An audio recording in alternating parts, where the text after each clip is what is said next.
कामामधी काम बाई दळण घड गाण्याच्या नादामंदी माय वडला दगड गाण्याच्या नादामंदी माय वडला दगड. आमचा प्रसन्न नेहमी म्हणतो सुरेंद्र नाईक नावाच्या मित्राची कविता आहे. जात्यामध्ये दाणे नाही. जात माहिती तुम्हाला? मला वाटतं माहिती नाही. कारण काय झालं ना म्हणजे दादा कुठेतरी काहीतरी चुकतंय खास फुल नको आम्हा हवा अत्तरांचा वास. डोंबिवलीची कविता आहे भोंगे नावाची कविता नाही की कुठेतरी काहीतरी चुकतंय खास फुल नको आम्हा हवा अत्तरांचा वास. आई बाबा बघता बघता मम्मी डॅडी झाले. आई बाबा बघता बघता मम्मी डॅडी झाले. आजी आणि आजोबा घरातूनच गेले. कोण देईल आम्हा आता चिवचा काऊचा घास. कुठेतरी काहीतरी चुकतंय खास फुल नको आम्हा हवा अत्तरांचा वास. आई बाबा बघता बघता मम्मी डॅडी झाले. आजी आणि आजोबा तर घरातूनच गेले. कोण देईल आम्हा आता चिवचा काऊचा घास. कुठेतरी काहीतरी चुकतंय खास. बाळ म्हणता आईला पदराखाली घे ग आई घे ग आई. बाळ म्हणता आईला पदराखाली घे ना आई घे ना आई. पण आईच्या मॅक्सीला पदरच नाही. पण आईच्या मॅक्सीला पदरच नाही. थोडवतो तिचा शिशू संगोपन क्लास. कुठेतरी काहीतरी चुकतंय खास फुल नको आम्हा हवा अत्तरांचा वास. हे सगळं चुकत चाललंय म्हणून कदाचित थोडंफार काही करेक्ट करता येईल का यासाठी हा सगळा प्रवास आहे. जात्यामध्ये दाणे नाही तरी माया वडायची. जात्यामध्ये दाणे नाही तरी माया वडायची. डोळ्यामध्ये पाणी नाही तरी माय रडायची. तरी माय रडायची. जात्यामध्ये दाणे नाही पोरांना देयाची ही एकच भाकर. आपण उपाशी राहायची मातर. आपण उपाशी राहायची मातर. हाती घेऊन सुईनी दोरा. हाती घेऊन सुईनी दोरा. ती कित्येक मन जोडायची. डोळ्यामध्ये पाणी नाही तरी माय रडायची. तरी माय रडायची. जात्यामध्ये दाणे नाही. खरं तर ही माय किंवा बा ही दोन जी झाडं आहेत नेहमी आपल्यासाठी राहत असतात कष्टच असतात. म्हणून तर आपण सुखात असतो आणि बेफिकीर असतो किंवा कशाचीच काळजी नसते. कारण पोटाला भूक लागते तेव्हा आई आठवते आणि खिशा रिकामा असतो की बाप आठवते. या वयामध्ये तुम्ही नेमकं काय शिकताय हे महत्वाचं आहे की.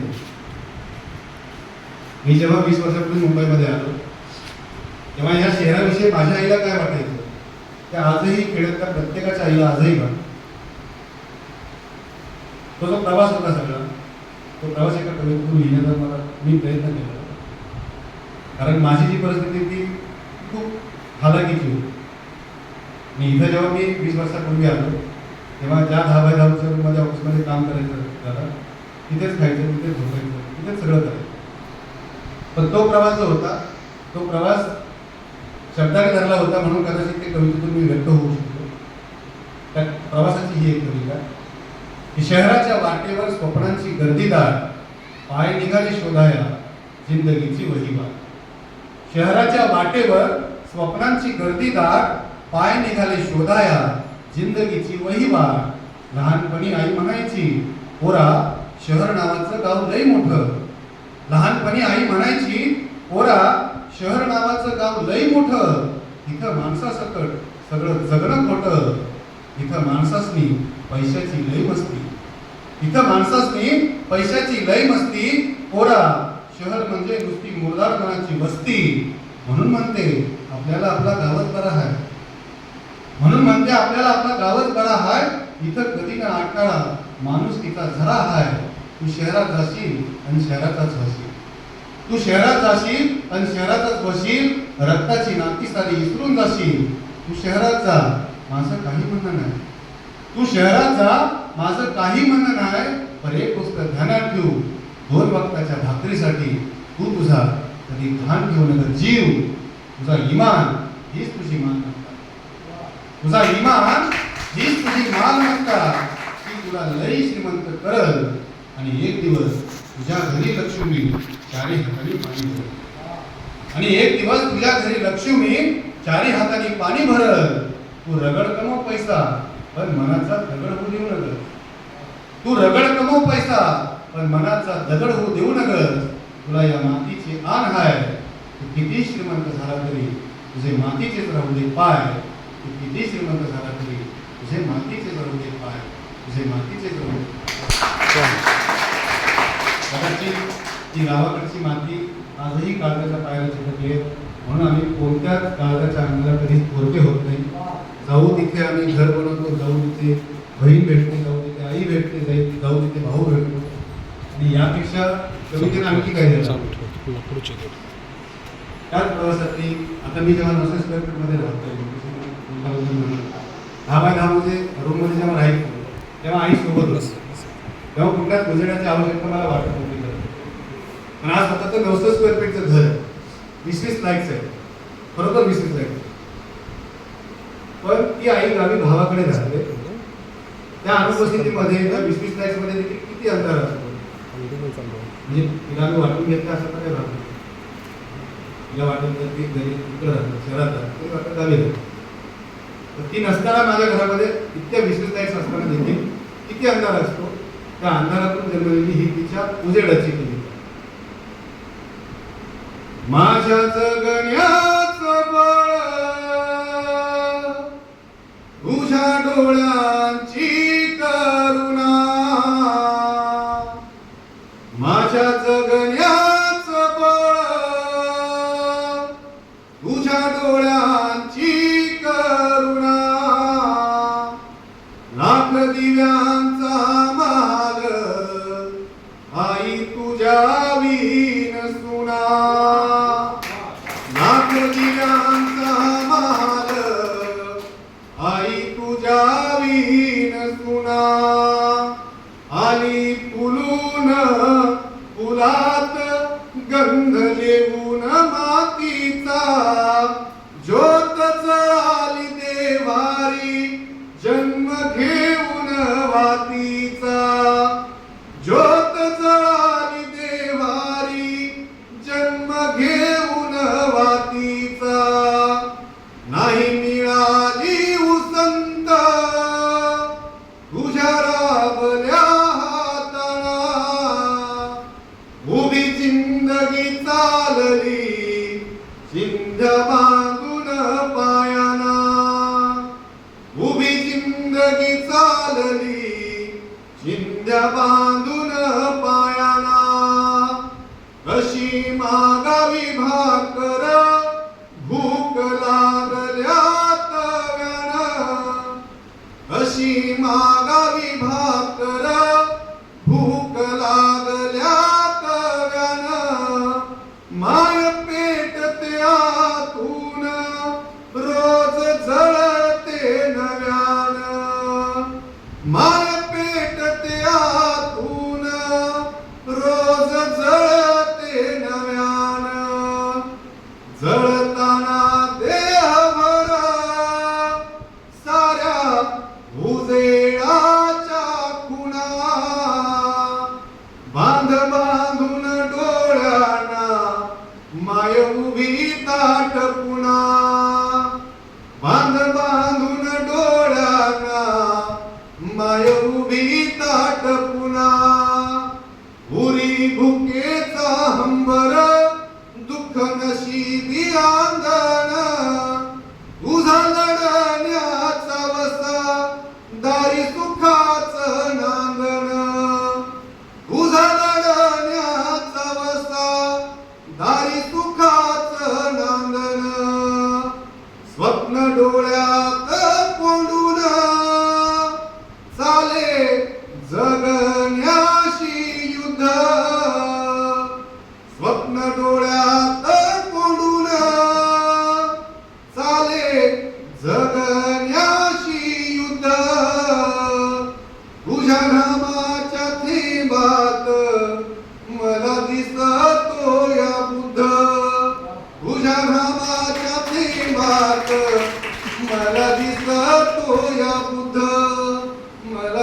खूप धन्यवाद.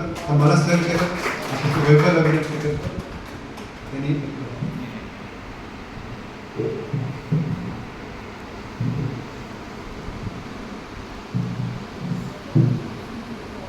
नमस्कार, मी आज वैभव. आज तुम्हाला पाहून मला माझ्या कॉलेजची आठवण. मी सुद्धा NSS कॅम्पमध्ये तुमच्यासारखाच असं बसलेलो असायचो, कोणीतरी यायचं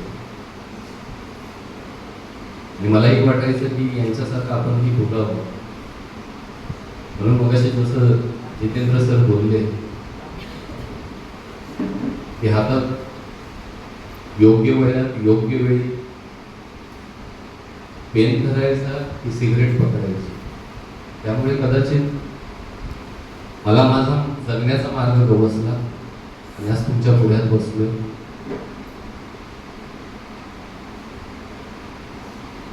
या जगण्याच्या वाटेवरून चालत असताना विनायक सरांसारखी माणसं जेव्हा आपल्या आयुष्यात येतात तेव्हा कसलं धन आणि कोणतं धन याचा मुळीच प्रश्न पडत नाही. कारण सोबत घेऊन जाताना पण काही घेऊन जात नाही आणि जगत असताना आपल्याला त्याची आवश्यकता असते, फक्त त्यावेळी फक्त ती गरज असते. म्हणून आपण त्या वाटेने चालत असतो. पण अपमानानंतर मान हा येतोच येतो. मग आपल्याला जेव्हा अपमान होतो एखाद्या गोष्टीमुळे म्हणा कशामुळेही, कारण की मी 10वीत दोनदा नापास आहे मित्रांनो, तिसऱ्यांदा पास आहे. फक्त MA सायकोलॉजी पूर्ण करायची राहून गेली आणि नोकरी व्यवसायाकडे वळलो.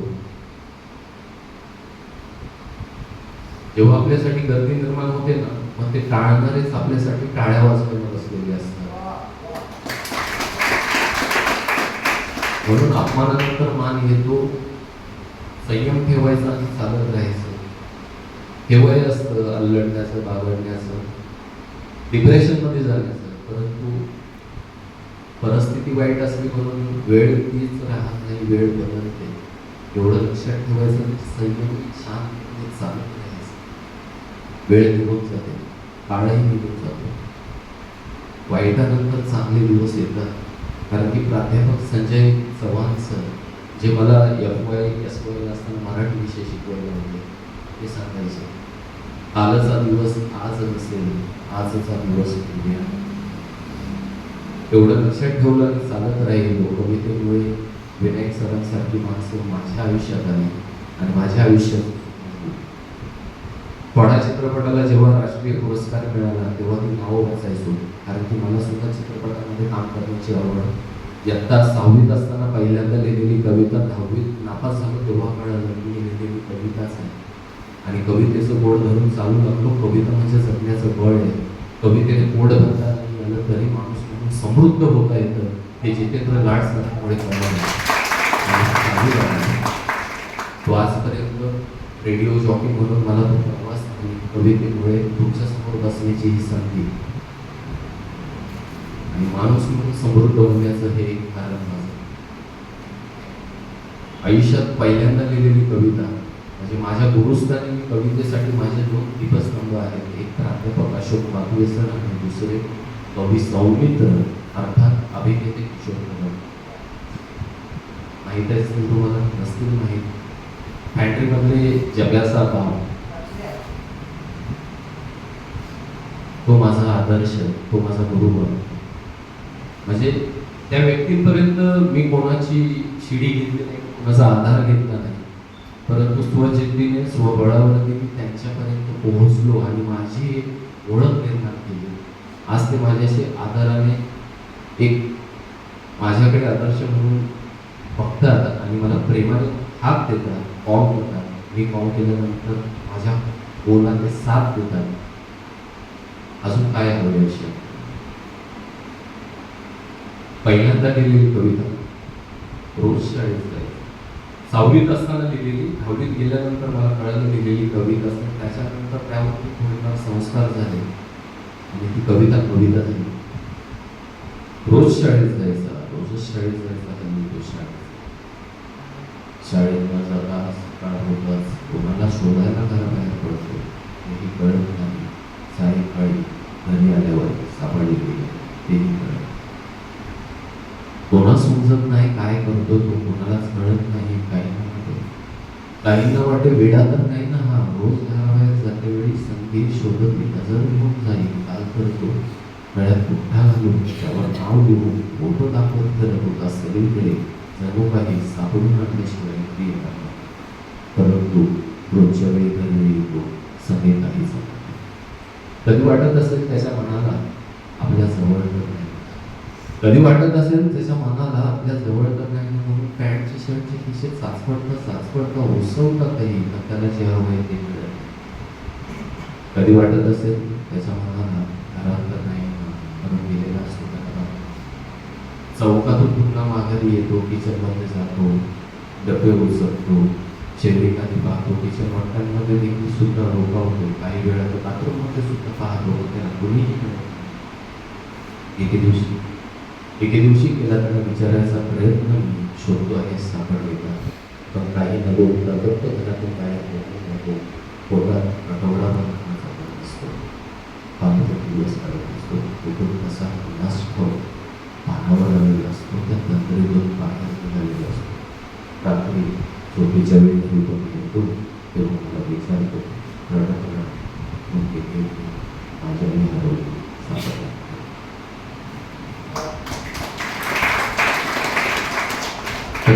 सांगू कसे मी त्याच्या आईचं अस्तित्व या जगातच नाही. तरीही रोज शाळेत जायचा, रोजच शाळेत जायचा, शाळेत न जाता सकाळ होताच कोणाला शोधायला काढला तेही कळत. सायंकाळी घरी आल्यावर सापडले गेले तेही कळत. अशी ही कविता. आणि नंतर चालू लागलो, कविता लिहू लागलो. कवितेतले एक आदर्श जसे विनायक सर असतील, जितेंद्र सर असतील. कविता पडू लागली, कविता रेंगाळू लागली, कविता मस्तकात नसा पिटू लागली आणि सुरू झाला कवितेचा प्रवास. कधी कधी प्रश्न पडतो, कधी कधी एका ओळीचीच कविता होऊन जाते. चालता चालता पाठीमागून खांद्यावर हळूच कुठेतरी हात ठेवला. चालता चालता पाठीमागून खांद्यावर हळूच कुणीतरी हात ठेवला. मागे म्हणून पाहिलं तर मागे कुणीच नव्हतं. चालता चालता या वयामध्ये बऱ्याचदा चकवा भेटतो मित्रांनो, निराशा हाती येते, एखादी गोष्ट करायची असते होत नाही, हलकंच पडतं.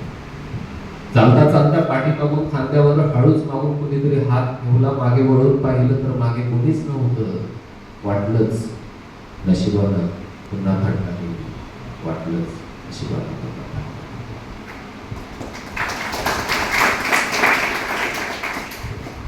म्हणून घाबरायचं नाही, डरायचं नाही. अपयशाला म्हणून कधी खचायचं नसतं, नशिबाला दोष देत बसायचं नसतं.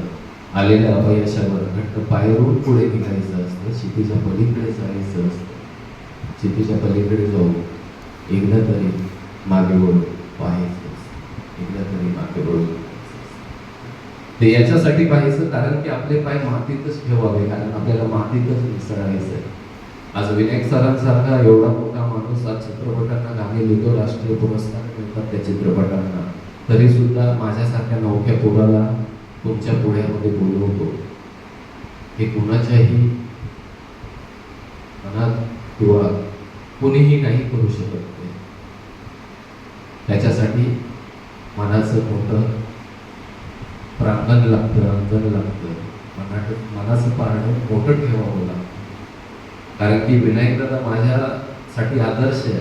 म्हणजे फॉडाचं गाणं जेव्हा वाचायचं स्क्रोलला मी नावं वाचायचो, विचार करायचो की डॉक्टर विनायक पवार कधी ओळख होईल का, परंतु ते साध्य झालं. मनामध्ये जर थोडी इच्छा असेल ना, आपला विचार जर नेक असेल आणि नितळ मनाचा तळ स्वच्छ जर असेल ना, तर कोणतीही गोष्ट शक्य होते.